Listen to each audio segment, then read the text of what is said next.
Thank you, Madam Speaker. Deputy Speaker. Thank you, Madam Speaker, for giving me this opportunity. I think as I listen to the discussions from my colleagues, we are discussing as if it's just bare facts. What we are discussing is crimes that have been committed by the former Deputy President.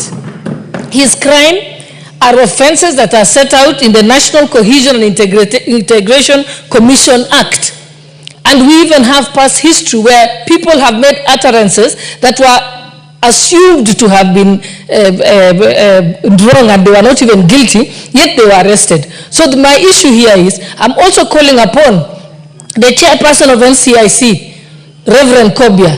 Reverend Kobia must act and not allow people to get over it. Because if we remember, prior to the 2022 elections, I remember 300 police officers were sent to Uasin County to arrest Honorable Oscar Sudi for making remarks that were not even hitting to the threshold of the National Commission and Integration Act. It was the same Reverend Kobia. We expect him to act.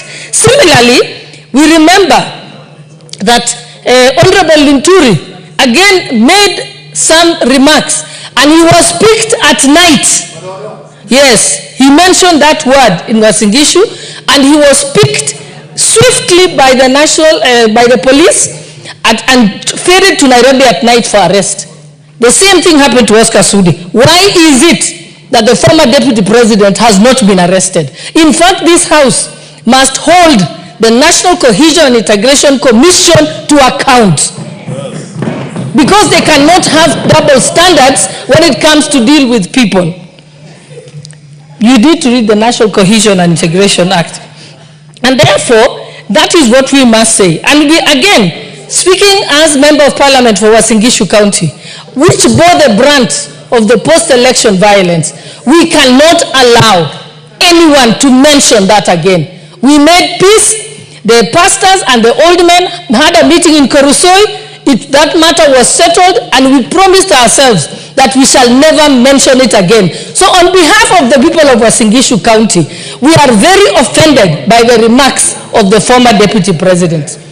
Because in fact, statements have been issued by members of Uasin Gishu County where they said, we are not going to allow you to take us there. So such a person is not a leader, he's a criminal, and we should be discussing how we should have him arrested and charged for those crimes, contrary to the NCIC Act. Thank you, Madam Speaker.